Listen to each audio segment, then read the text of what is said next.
حضرت محمد صلی اللہ علیہ وسلم رسول کائنات فخر موجودات محمد عربی صلی اللہ علیہ وسلم کو خالق ارض و سما رب العالی نے نسل انسانی کے لیے نمونہ کاملہ اور اسوہ حسنہ بنایا اور آپ صلی اللہ علیہ وسلم کے طریقہ کو فطری طریقہ قرار دیا ہے۔ محسن انسانیت کے معمولات زندگی ہی قیامت تک کے لیے شعار و معیار ہیں۔ یہی وجہ ہے کہ سیرت النبی کا ہر گوشہ تابناک اور ہر پہلو روشن ہے۔ یوم ولادت سے لے کر روز رحلت تک کے ہر لمحہ کو قدرت نے لوگوں سے محفوظ کرا دیا ہے۔ آپ صلی اللہ علیہ وسلم کی ہر ادا کو آپ صلی اللہ علیہ وسلم کے متوالوں نے محفوظ رکھا ہے اور سند کے ساتھ تحقیقی طور پر ہم تک پہنچایا ہے۔ لہٰذا سیرت النبی صلی اللہ علیہ وسلم کی جامعیت و اکملیت ہر قسم کے شک و شبہ سے محفوظ ہے۔ دنیا انسانیت کسی بھی عظیم المرتبت ہستی کے حالات و زندگی، معمولات زندگی، انداز و اطوار، مزاج و رجحان، حرکات و سکنات، نشست و برخاست اور عادات و خیالات اتنے کامل اور مدلل طریقے پر نہیں ہیں جس طرح کے ایک ایک جزیہ سیرت النبی صلی اللہ علیہ وسلم کا تحریری شکل میں دنیا کے سامنے ہے۔ یہاں تک کہ آپ سے متعلق افراد اور آپ صلی اللہ علیہ وسلم سے اشیاء کا تفاصیل بھی سند کے ساتھ سیرت و تاریخ میں ہر خاص و عام کو مل جائیں گی۔ ولادت شریف اور خلیہ مبارکہ صلی اللہ علیہ وسلم، آپ نے شکم مادر سے تولد فرمایا۔ آپ صلی اللہ علیہ وسلم بیانہ قد، سرخی مائل، سفید گورا رنگ، سر اقدس پر سیاہ ہلکے گھنگریالے ریشم کی طرح ملائم انتہائی خوبصورت بال جو کبھی شانہ مبارک تک دراز ہوتے تو کبھی گردن تک تو کبھی کانوں کی لو تک رہتے تھے۔ رخ انور اتنا حسین تھا کہ ماہ کامل کی مانند چمکتا تھا۔ سینہ مبارک چوڑا، چکلا کشادہ، جس میں اطہر نہ دبلا نہ موٹا، انتہائی سڈول چکنا، کہیں داغ دبھا نہ تھا۔ دونوں شانوں کے بیچ پشت پر مہر نبوت کبوتر کے انڈے کے برابر سرخی مائل ابھری کہ دیکھنے میں بے حد ہی بھلی لگتی تھی۔ پیشانی کشادہ، بلند اور چمکدار، ابرو مبارک قبان دار غیر پیوستہ، دہن شریف کشادہ، ہونٹ یاقوتی مسکراتے تو دندان مبارک موتی کی طرح چمکتے، دانتوں کے درمیان ہلکی ہلکی درازیں تھیں، بولتے تو نور نکلتا تھا۔ سینے پر بالوں کی ہلکی لکیر ناف تک جاتی تھی، باقی پیکر بالوں سے پاک تھا۔ صحابہ کا اتفاق ہے کہ آپ جیسا خوبصورت نہیں دیکھا تھا۔ حضرت حسان بن ثابت رضی اللہ تعالیٰ عنہ شاعر رسول صلی اللہ علیہ وسلم ہے۔ وہ اپنے نعتیہ قصیدے میں نقشہ کھینچتے ہیں، آپ صلی اللہ علیہ وسلم سے حسین مرد میری آنکھوں نے کبھی نہیں دیکھا، آپ سے زیادہ خوبصورت مرد کسی عورت نے نہیں جانا، آپ ہر قسم کے ظاہری اور باطنی عیب سے پاک پیدا ہوئے، گویا آپ اپنی حسب مرضی پیدا ہوئے ہیں۔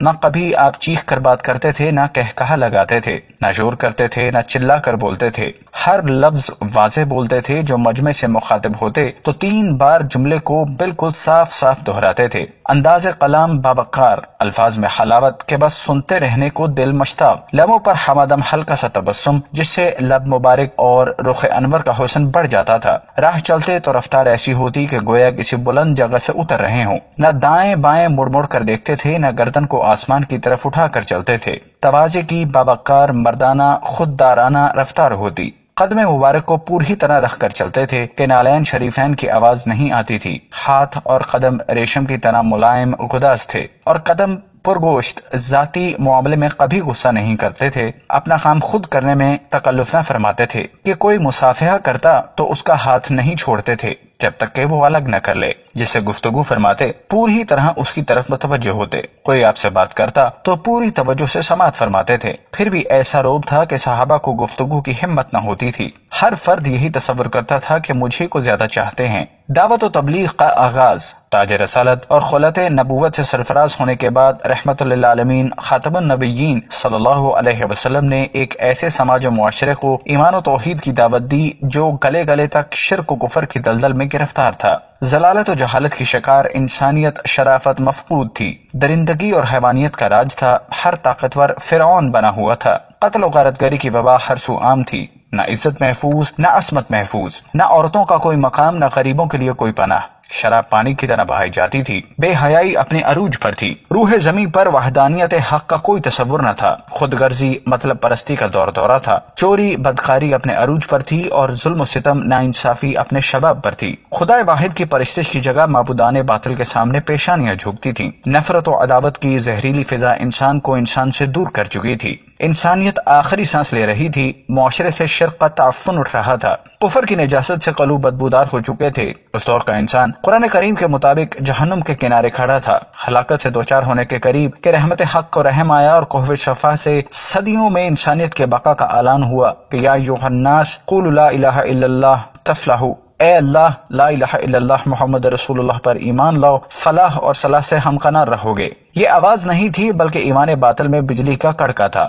وہ بجلی کا کڑکا تھا یا صوت ہادی، عرب کی زمین جس نے ساری ہلا دی۔ یہی آواز حق ایک عظیم الشان انقلاب کی ابتدا تھی جس نے دنیا انسانیت کی تاریخ بدل دی۔ یہ اعلان توحید کی حیات نو کا پیغام تھا جس نے مردہ دل عربوں میں زندگی کی نئی روح پھونک دی، اور پھر دنیا نے وہ منظر دیکھا جس کا تصور بھی نہ تھا کہ قاتل عادل بن گئے، بت پرست بت شکن بن گئے، ظلم و غضب کرنے والے حق پرست اور رحم دل بن گئے، سینکڑوں معبودان باطل کے سامنے جھکنے والی پیشانیاں خدا واحد کے سامنے سرنگوں ہو گئی، عورتوں کو جانور سے بدتر جاننے والے، قطعی رحمی اور کمزوروں پر ستم ڈھانے والے، عورتوں کے محافظ، صلہ رحمی کے خوگر اور کمزوروں کے سہارا بن گئے۔ نفرت و عداوت کا آتش فشاں سرد ہو گیا، محبت و اخوت کی فصل بہار آ گئی، رہزن رہبر اور ظالم و عدل و انصاف کے پیغمبر بن گئے، جو نہ تھے خود راہ پر اوروں کے ہادی بن گئے۔ کیا نظر تھی جس نے مردوں کو مسیحا کر دیا۔ پھر دنیا نے دیکھا کہ ایک امی لقب اعلیٰ نسب رسول کے فداکاروں نے ایمان و توحید کی تاریخ مرتب کر ڈالی، عدل و انصاف کے لازوال نقوش چھوڑے، وحدت و مساوات کی لافرمانی داستان رقم کر دی،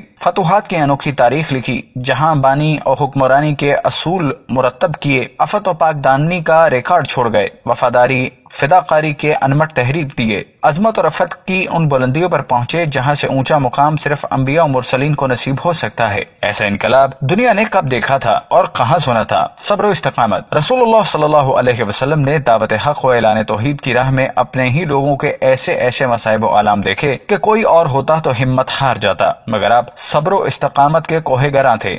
دشمنان اسلام نے قدم قدم پر آپ کو ستایا، جھٹلایا، بہتان لگایا، مجنون اور دیوانہ کہا، ساحر اور کاہن کا لقب دیا، راستوں میں کانٹے بچھائے، جس میں اطہا پر غلاظت ڈالی، لالچ دیا، دھمکیاں دی، اقتصادی ناکہ بندی اور سماجی بائیکاٹ کیا، آپ کے شیدائیوں پر ظلم و ستم اور جبر و استدلال کے پہاڑ توڑے، نئے لرزہ خیز عذاب کا جہنم کھول دیا کہ کسی طرح حق کا قافلہ رک جائے، حق کی آواز دب جائے۔ مگر دور انقلاب شروع ہو گیا تھا، توحید کا نعرہ بلند ہو چکا تھا، اس کو غالب آنا تھا۔ کفار چاہتے ہیں کہ اللہ کے نور ایمان و اسلام کو اپنی پھونکوں سے بجھا دیں، اور اللہ پورا کرنے والا ہے اپنے نور کو، اگرچہ کفار اس کو ناپسند کریں۔ خود رسول اللہ صلی اللہ علیہ وسلم کا ارشاد گرامی ہے، ابتلا و آزمائش میں جتنا مجھ کو ڈالا گیا کسی اور کو نہیں ڈالا گیا، اسی طرح آپ کے صحابہ پر جتنے مظالم ڈھائے گئے کسی اور امت پر نہیں ڈھائے گئے۔ اشیاء رسول اور ان کے اسماء۔ امامہ شریف کا نام صحاب تھا، 2 پیالے لکڑی کے اور پتھر کے تھے، ایک کا نام ریان اور دوسرے کا نام مدید تھا۔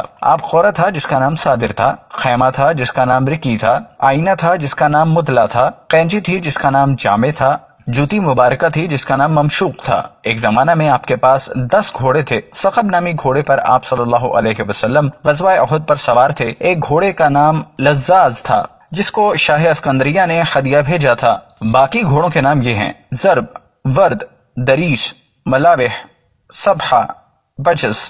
3 خچر تھے، ایک کا نام دلدل تھا، حبشہ کے بادشاہ نے بھیجا تھا۔ آپ نبوت کے بعد اسی پر پہل سوار ہوئے۔ آپ کے بعد حضرت علی اور حضرت حسن اور حضرت حسین رضی اللہ تعالیٰ عنہ اس پر سوار ہوتے تھے۔ ان کے بعد محمد بن حنیفہ کے پاس رہا۔ دوسرے خچر کا نام فضا تھا جس کو صدیق اکبر نے ہدیہ کیا تھا۔ تیسرے کا نام ایلیا تھا، شاہ ایلیا نے ہدیہ بھیجا تھا۔ ایک گدھا تھا جس کا نام یعفور تھا۔ سواری کی 2 اونٹیاں تھیں، ایک کا نام قصوہ اور دوسری کا نام قدبہ تھا۔ ہجرت کے وقت آپ قصوہ پر سوار تھے اور حجت الوداع کا خطبہ بھی اسی پر سوار ہو کے دیا تھا۔ 2 بکریاں خاص دودھ کے لیے تھیں، ایک کا نام قوسا اور دوسری کا نام یمن تھا۔ ایک سفید رنگ کا مرغ بھی تھا جس کا نام منقول تھا۔ کل 9 تلواریں تھیں۔ ذوالفقار نام کی تلوار غزوہ بدر کے مال غنیمت میں ملی تھی۔ باقی تلواروں کے نام یہ تھے: قلئی، تبار، قصف، مجزم، رسوب، غدب، قدیب۔ 4 نیزے تھے، ایک کا نام ان میں سے شوے تھا، اور بیدا نام کا ایک بڑا حربہ تھا جو نیزے سے چھوٹا ہوتا ہے۔ ارجون نام کی خمدار لاٹھی تھی۔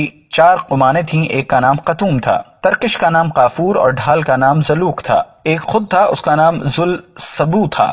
حضور صلی اللہ علیہ وسلم کی ان اشیاء مبارک کے اسما سے معلوم ہوا کہ چیزوں کا نام رکھنا سنت ہے۔ یوں تو متمول افراد شوق سے اپنے کتوں کا نام رکھتے ہیں، اور یہ سنت کی پیروی میں نہیں بلکہ یورپ کی تقلید میں، ورنہ دوسری اشیاء کے نام بھی رکھتے۔ بعض گھروں میں بقرہ وغیرہ پالنے کا شوق ہوتا ہے اور ان کے نام بھی رکھ دیے جاتے ہیں۔ عموماً یہ بھی اتباع سنت کے بجائے شوقیہ ہوتے ہیں۔